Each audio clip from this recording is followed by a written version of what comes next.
Shalom teman-teman, kita pada siang hari mau dalam kehadiran Tuhan, kita mau kembali menggunakan nama Tuhan. Saat ini kita di hadapan Tuhan, kita mau berjudi hadir di tengah-tengah kita. Mari kita sama-sama katakan, Tuhan aku rindu.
ya Tuhan kepada Bapa. Pada sore hari ini Tuhan kami datang ke hadirat-Mu Tuhan. Kami rindu lawatan Tuhan tergali dalam hidup kami Bapa. Tiba saatnya Tuhan pada sore hari ini Tuhan kami diberikan kesempatan Tuhan untuk bisa datang ke hadirat-Mu Tuhan, untuk bisa memuji dan memuliakan nama-Mu Tuhan. Kami rindukan Roh Kudus Tuhan untuk memenuhi hati kami Bapa. Dan saat ini Tuhan kami mau memuji dan memuliakan nama Tuhan. Kami rindu menyenangkan hati-Mu Tuhan. Berganti Tuhan ibadah kami Tuhan dari awal pertengahan hingga pada akhir Tuhan. Kami serahkan semua ke dalam tangan-Mu dan kami tahu Tuhan ketika kami datang kepada Tuhan ada roh yang tidak senang Tuhan. Kami akan tempatkan di dalam nama Yesus. Terima kasih Yesus, terima kasih Roh Kudus. Kami mulai ibadah kami hanya di dalam nama Yesus. Haleluya, amin. Masih tetap bangkit berdiri saudara, kita masih mau memuji nama Tuhan. Alangkah indahnya bila kita bisa bersama-sama dengan Tuhan dan kita percaya bahwa kuasa Tuhan dahsyat dan kita dimenangkan. Kita angkat pujian Yesus Kudus. Yesus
Inilah hidupku. Nah, di sini Tuhan turut bekerja dalam segala sesuatu untuk mendatangkan kebaikan bagi kita semua yang mengasihi Dia. Nah, seringkali apa yang Tuhan perbuat di dalam kehidupan kita ini tidak seturut dengan apa yang kita mau, apa yang kita inginkan. Seringkali apa yang Tuhan kerjakan di dalam kehidupan kita ini tidak membuat kita bahagia atau tidak membuat kita senang. Tapi sebenarnya di balik segala sesuatu yang Tuhan kerjakan dalam hidup kita itu mendatangkan satu kebaikan yang luar biasa. Seringkali manusia hanya kepengen sesuatu yang instan, sesuatu yang cepat, sesuatu yang langsung bisa dirasakan ataupun dinikmati. Sedangkan Tuhan menginginkan kita melewati proses. Proses apa yang Tuhan mau dikerjakan dalam hidup kita, supaya kita tetap berpengharapan kepada Tuhan, supaya kita tetap memegang apa yang Tuhan berikan dalam hidup kita. Kekuatan yang Tuhan beri di dalam kehidupan kita membuat kita mampu melewati semuanya. Jadi dikatakan yang saudara, kita tahu sekarang bahwa Allah turut bekerja dalam segala sesuatu untuk mendatangkan kebaikan bagi mereka yang mengasihi Dia, yaitu bagi mereka yang terpanggil sesuai dengan rencana Allah. Seringkali kita melihat, seringkali kita bisa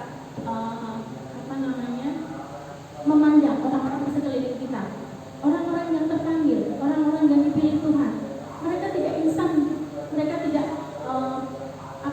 menjadi satu hamba Tuhan yang besar sehingga mereka bisa memiliki kehidupan yang nyaman, kehidupan yang diberkati Tuhan. Tapi sesuatu di balik kehidupan mereka, mereka mengalami proses yang Tuhan kerjakan dalam hidup mereka. Kita bisa lihat ya saudara di dalam tokoh-tokoh di dalam Alkitab, kita bisa melihat proses yang Tuhan kerjakan bagi orang-orang yang terpanggil menurut rencana Allah, rencana Tuhan. Kita bisa lihat dari Raja Daud ya saudara, bagaimana proses yang Tuhan kerjakan dalam diri Raja Daud, di mana dari kecil dia tidak dianggap oleh saudara-saudaranya, oleh orang tuanya, dia hanya menjadi seorang pengembala, seorang gembala. Nah di situ, sedangkan kakak-kakaknya semua menjadi orang terpandang, mereka menjadi prajurit perang, mereka menjadi seorang tentara yang gagah berani, mereka bahkan memiliki postur tubuh yang sangat dikagumi oleh orang-orang. Siapa Raja Daud? Tapi apa yang dikerjakan Tuhan dari diri Raja Daud ini? Kita bisa melihat proses yang dikerjakan Tuhan, proses yang dilakukan Tuhan untuk menggenapi segala sesuatu yang mau direncanakan Tuhan atas hidup seseorang itu, sehingga orang itu menjadi satu bejana yang indah yang Tuhan akan pakai sesuai dengan apa yang Tuhan mau, apa yang Tuhan kehendaki. Kita bisa melihat Raja Daud menjadi raja yang sangat besar, raja yang dikagumi. Bahkan Raja Daud selama juga menjadi raja, dia juga masih mengalami pergumulan kehidupan di dalam setiap apapun yang dijalani Raja Daud. Tapi proses yang dilakukan Tuhan atas hidup Raja Daud membuat dia semakin setia kepada Tuhan. Walaupun seringkali dia melakukan dosa, tidak selamanya Raja Daud ini setia kepada Tuhan. Bahkan ada saat-saat Raja Daud ini melakukan kesalahan ya saudara. Kita bisa melihat, kita bisa baca di kisah Raja Daud ini. Kita bisa melihat apa pelanggaran-pelanggaran apa yang Raja Daud lakukan. Tapi Raja Daud ini memiliki hati yang penuh dengan kerendahan. Setiap dia ditegur, setiap dia mengalami proses Tuhan, dan seorang nabi Nathan menegur Raja Daud karena kesalahan-kesalahannya, dia bukan membela diri dia, tapi dia merendahkan diri di hadapan Tuhan. Dia meminta pengampunan kepada Tuhan, sehingga rencana apa yang Tuhan kerjakan di dalam diri Raja Daud ini sempurna terjadi. Apa yang menjadi kehendak Tuhan itu terjadi dengan sempurna. Begitu juga diri kita saudara. Inilah hidupku. Kita jangan pernah kecewa dengan hidup kita.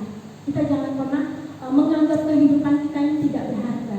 Jangan kita menganggap kehidupan kita ini tidak lebih baik dari orang lain. Tuhan menganggap kita ini berharga. Apa yang Tuhan kerjakan di dalam hidup kita? Dia menyelamatkan kita, Dia memberikan kehidupannya kepada kita semua. Berarti kita ini berharga di mata Tuhan. Kehidupan kita ini berarti di mata Tuhan. Setiap apapun yang Tuhan ciptakan di dunia ini, setiap manusia yang Tuhan jalin, Tuhan ciptakan sebelum kita lahir dari rahim ibu kita, Tuhan sudah punya rencana atas kehidupan kita. Bagaimana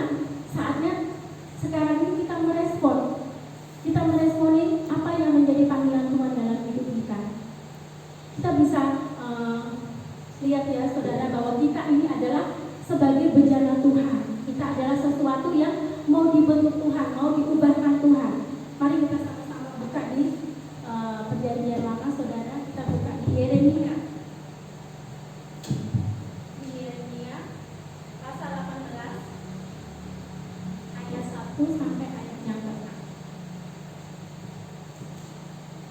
Pelajaran dari pekerjaan tukang periuk.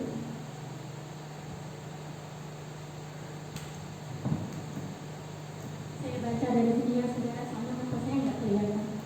Firman yang datang dari Tuhan kepada Yeremia, bunyinya, pergilah dengan segera ke rumah tukang periuk. Di sana aku akan memperdengarkan perkataan-perkataanku kepadamu.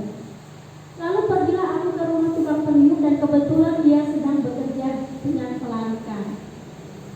Apabila bencana yang sedang dibuatnya dari tanah liat di tanahnya itu rusak, maka tukang periuk itu mengerjakan kembali menjadi bejana lain menurut apa yang baik pada pemandangannya. Kemudian datanglah firman Tuhan kepadaku, bunyinya,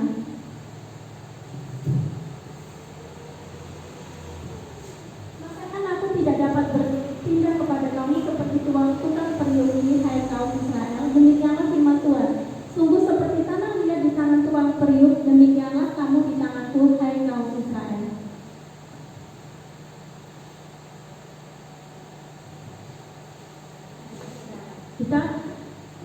Kita di tangan Tuhan, kita di hadapan Tuhan, kita dibentuk Tuhan, kita sebagai sebuah bejana ya saudara. Apa yang dikerjakan tukang periuk atas bejananya? Kalau sesuatu tidak sesuai atau benda itu tidak sesuai dengan apa yang menjadi keinginannya, dia akan dirubah kembali. Dia akan mengubah bentuknya seturut dengan apa yang dikehendakinya. Seperti juga Tuhan. Kalau kita dibentuk Tuhan, kita diubahkan, diubahkan Tuhan, tapi kita mengeraskan hati kita. 1 kali Tuhan tegur, 2 kali Tuhan tegur. Tapi sesuatu hal akan Tuhan lakukan, walaupun kita dipakai Tuhan, tapi tidak seperti apa yang Tuhan inginkan, jadi yang seperti semula. Berubah ya saudara. Di sini kan dikatakan di ayat yang ke-6, masakan aku tidak dapat bertindak seperti kamu, seperti tukang periuk ini, hai kaum Israel. Demikianlah firman Tuhan, sungguh seperti tanah liat di tangan tukang periuk, demikianlah kamu di tanganku, hai kaum Israel. Kita adalah umat-umat Tuhan, kita adalah anak-anak Tuhan, kita adalah bejana Tuhan, kita adalah bejana kasih Tuhan yang mau Tuhan bentuk. Oleh karena itu, siapkan hati kita saat ini untuk membuka diri kita, membuka hati kita untuk Tuhan hadir di dalam kehidupan kita, mengubahkan kita, membentuk kita supaya kita seturut dengan kehendak Tuhan, seturut dengan apa yang Tuhan inginkan dalam kehidupan kita. Jangan pernah kita kecewa di saat orang-orang mengungkit masa lalu kita, terus kita kecewa. Apalagi yang mengungkit itu orang-orang yang dekat dengan kita, bahkan seiman dengan kita, sehingga kita memiliki kepahitan hati, kita mengundurkan diri. Kita tidak lagi setia kepada Tuhan karena ada kekecewaan dengan saudara-saudara kita dalam seiman ya saudara. Kenapa dia? Padahal kita sama, kita satu agama, kita satu iman, kita dalam komunitas gereja yang sama. Tapi kenapa kata-katanya menyakiti hatiku sehingga orang itu mengalami kepahitan dan orang tidak mau lagi untuk beribadah ataupun bergereja ya saudara. Seringkali di dalam perkumpulan ibadah, di dalam komunitas satu gereja, kecewa dengan orang lain, kecewa dengan orang-orang sekitar, kecewa dengan sejawat sesama pelayan-pelayan Tuhan. Tapi kekecewaan itu membawa pengunduran dirinya, tidak setia lagi kepada Tuhan. Jangan pernah seperti itu saudara. Tapi di saat kita dikecewakan oleh orang lain, kita bawa kasih Tuhan, kita tetap mengasihinya, kita tetap mengampuni. Kita bisa belajar dari perempuan yang bercakap-cakap dengan Tuhan Yesus ya saudara, yaitu percakapan Tuhan Yesus dengan perempuan Samaria. Mari sama-sama kita baca di dalam Yohanes.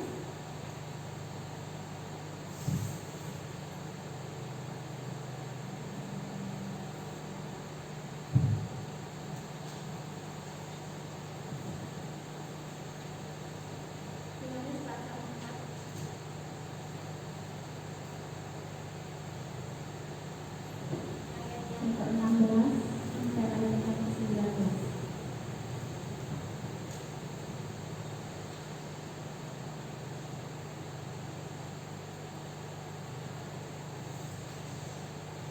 Kata Yesus kepadanya, "Pergilah, panggillah suamimu dan datanglah ke sini."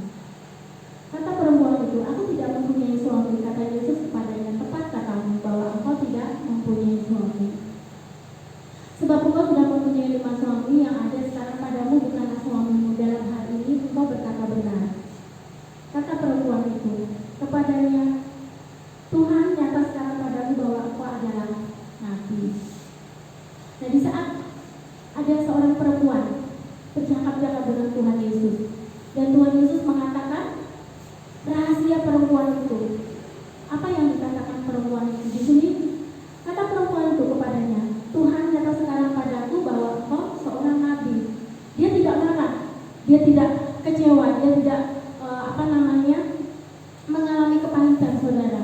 Tapi di situ dia menyatakan satu perkataan yang luar biasa bahwa Tuhan adalah seorang nabi yang mengetahui semuanya, sehingga apa yang Tuhan katakan di dalam kehidupan dia itu mengubah hidupnya, memperbaharui kehidupan orang Samaria ini. Padahal zaman dahulu orang Samaria itu tidak bergaul lagi dengan orang Yahudi. Bahkan percakapan dengan perempuan Samaria itu pada tengah hari.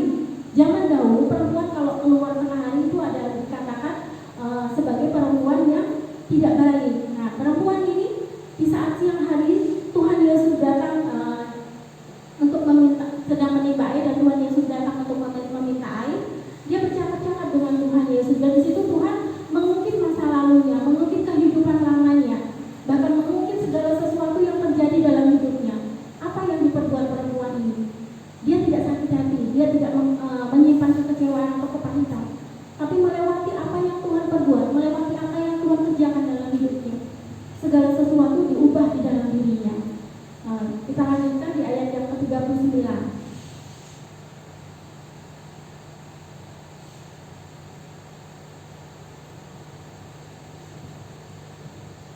Di sini dikatakan, "Dan banyak orang Samaria dari kota itu telah menjadi percaya kepadanya karena perkataan perempuan itu yang bersaksi, ia mengatakan kepadaku segala sesuatu yang telah kuperbuat." Terus ayat yang ke-40. Ketika orang-orang Samaria itu sampai kepada Yesus, mereka meminta kepadanya supaya ia tinggal pada mereka, dan ia pun tinggal di situ 2 hari lamanya. 42. Dan lebih banyak lagi orang yang menjadi percaya karena perkataannya. 42. Dan mereka berkata kepada perempuan itu, "Kami percaya, tetapi bukan lagi karena apa yang kau katakan, sebab kami sendiri telah mendengar dia, dan kami tahu bahwa dialah benar-benar juru selamat dunia." Nah, apa yang dikerjakan perempuan itu? Dia bersaksi di mana-mana. Dia bersaksi kepada keluarganya, kepada orang-orang Samaria, kepada penduduk di situ semua, sehingga apa yang membuat perkataannya itu memiliki kuasa yang dasar. Banyak orang kembali kepada Tuhan, banyak orang percaya kepada Tuhan, dan bukan hanya mereka lagi mendengar melewati perkataan perempuan itu, tapi mereka mendengar sendiri. Hidup mereka diubahkan, hidup mereka dibaharui, hidup mereka mengalami perjumpaan dengan Tuhan, dan kehidupan mereka adalah kehidupan yang memiliki keselamatan. Di sini dikatakan di ayat yang 42, dan mereka berkata kepada perempuan itu, "Kami percaya, tetapi bukan lagi karena apa yang kau katakan, sebab kami sendiri telah mendengar dia, dan kami tahu bahwa dialah benar-benar juru selamat dunia." Bukan lagi mendengar dari perkataan perempuan itu. Mereka sendiri tahu, mereka mengalami sendiri, mereka diubahkan oleh Tuhan secara pribadi. Oleh karena itu, saudara, apapun yang terjadi dalam hidup kita, sesuatu yang tidak mengenakan, sesuatu yang membuat kita kecewa, sesuatu yang membuat kita pahit hati, sesuatu yang membuat kita memiliki kemarahan kepada orang lain, jangan pernah itu simpan di dalam hati kita. Tapi kita belajar supaya hati Tuhan itu ada di dalam diri kita. Kita belajar mengasihi, kita belajar mengampuni, dan kita belajar untuk membuka hati kita untuk Tuhan hadir dalam hidup kita. Seperti pujian yang kita naikkan tadi, berkaryalah Roh Kudus di sini. Kita minta berkaryalah Roh Kudus di hati kita, mengubahkan kita, memulihkan kita, menjamah kita. Karena melewati karya Tuhan di dalam setiap hidup kita masing-masing, kita dapat melihat kuasa Tuhan yang besar terjadi. Kita diubahkan, kita tidak menjadi pribadi yang lama lagi, tapi kita menjadi pribadi yang dibaharui oleh Tuhan. Pemuda-pemuda Bukit Sion yang kuat di dalam Tuhan, yang menjadi dampak, yang memberkati orang-orang di sekeliling kita. Amin. Buat firman Tuhan pada sore hari ini, mari sama-sama kita berdoa. Tuhan Yesus, terima kasih buat firman-Mu yang kami dengar pada sore hari ini Tuhan. Engkau mengajarkan kepada kami Tuhan, supaya kami menjadi satu bejana yang Tuhan mau bentuk sepenuh dengan kehendak Tuhan, dan kami membuka hati kami Tuhan untuk Tuhan jamah, untuk Tuhan lawat, bahkan kami mengundang kuasa Roh Kudus-Mu Tuhan untuk hadir dalam hidup kami masing-masing ya Bapa, anak-anak muda-Mu di tempat ini Tuhan, supaya Tuhan menjamah kami, Tuhan memulihkan kami Tuhan, apapun yang terjadi di dalam hidup kami ya Bapa, pergumulan apapun Tuhan, permasalahan kehidupan kami Tuhan, melewati sekolah kami Tuhan, melewati pekerjaan kami Tuhan, kami taruh di dalam tangan Tuhan Yesus. Kami percaya Tuhan, Engkau Allah yang tidak akan pernah tinggal diam, Allah yang menolong kami, Allah yang setia, Allah yang berjanji Tuhan, bahwa Engkau adalah pengharapan kami yang hidup Tuhan. Dan saat ini Tuhan, kami mau serahkan hidup kami ke dalam tangan-Mu, kami mau serahkan hati kami kepada Engkau Tuhan. Biarlah Tuhan yang mengambil alih semuanya Tuhan, sehingga kami Tuhan bentuk menjadi bejana-Mu yang seturut dengan kehendak Tuhan. Bahkan kami mengikuti apa yang menjadi rencana-Mu Tuhan, apa yang menjadi kehendak-Mu Tuhan, dan tujuan kehidupan kami Tuhan, anak-anak muda-Mu ini adalah Engkau pakai Tuhan untuk menjadi berkat-Mu Tuhan, untuk menjadi Allah-Mu Tuhan, dan mereka menjadi pelayan-pelayan Tuhan yang setia dan taat kepada Tuhan Yesus. Terima kasih Tuhan Yesus, terima kasih Engkau memberkati pelayan-pelayan Tuhan pada sore hari ini Tuhan yang sudah melayani-Mu Tuhan. Biarlah Tuhan memberkati mereka semua dengan berkat-berkat-Mu yang berkelimpahan Tuhan, berkat rohani Tuhan, bahkan berkat jasmani Tuhan. Bahkan Tuhan memberikan kekuatan dan kemampuan untuk ketua kaum muda di tempat ini Tuhan, sehingga ketua kaum muda di tempat ini Tuhan sanggup menuntun anak-anak muda di tempat ini Tuhan di dalam terang firman Tuhan, dan menuntun mereka Tuhan supaya semakin setia dan taat kepada-Mu Tuhan.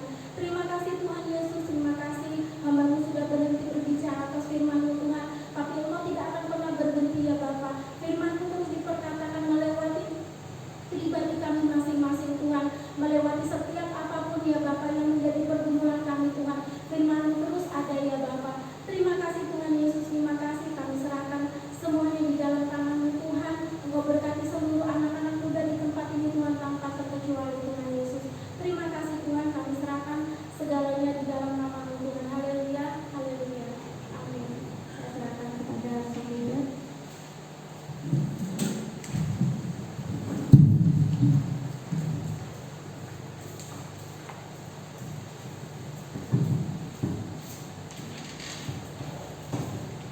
Kini tiba saatnya kita akan memberikan persembahan kita. Sebelum kita memberikan persembahan, mari kita berdoa. Saya minta saudari Adi kami pimpin kita dalam doa. Marilah kita bersatu di dalam doa. Tuhan, kembali kami datang kepada Tuhan pada sore menjelang malam hari ini. Tuhan, kami mau memberikan persembahan Tuhan. Mohon kiranya Kau memberkati persembahan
Shalom. Puji nama Tuhan, kita akan firman pada sore hari ini. Setelah ibadah ini ada musik kelas, jadi yang biasa ikut latihan bisa latihan bersama-sama. Kemudian petugas untuk ibadah minggu depan, Sabtu depan 5 Juni 2021, worship leader oleh saudara Ray Pratama, kemudian singernya saudari Rania Angelina dan saudari Baby Olga, dan kemudian musiknya saudari Teresia Octaviana, tamborinnya saudari Laura Angelin dan saudari Francisca, petugas persembahan saudari Desi Fitriani, doa persembahan nanti saudari Baby Olga Andara, petugas LCD-nya saudari Hilda Ilia Natalia. Bagi yang mau menabung, setelah ini bisa langsung ke bendahara, minimal 20.000 untuk kita dimulai. Ya, kita akhiri ibadah kita pada malam hari ini. Sebelum kembali kita sama-sama berdiri, kita mau berdoa di hadapan Tuhan. Mari kita satu di dalam doa. Bapa yang baik, kembali kami mengucap syukur Bapa karena Kau sudah menyertai ibadah kami dari awal hingga akhir. Dan kami percaya Engkau bersama-sama kami, Engkau mendengarkan pujian dan penyembahan kami, dan Kau disenangkan oleh pujian penyembahan kami. Dan tiba saatnya pada malam hari ini kami akan berpisah satu dengan yang lain. Kami percaya tangan-Mu yang penuh kasih menuntun kami sampai tempat tujuan kami dengan selamat, dan Engkau mengumpulkan kami bersama-sama kembali pada esok hari di ibadah umum dengan jemaat-jemaat-Mu yang lain untuk memuliakan nama-Mu. Terima kasih Tuhan, terima kasih Yesus, dan kami akhiri ibadah pada malam hari ini, dan kami minta berkat Tuhan atas setiap kami semua jemaat pemuda di tempat ini, sehingga Kau terus menyertai kami, membimbing kami, sehingga kami menjadi dekat dengan Engkau. Terima kasih Tuhan, terima kasih Yesus, dalam nama Yesus, haleluya.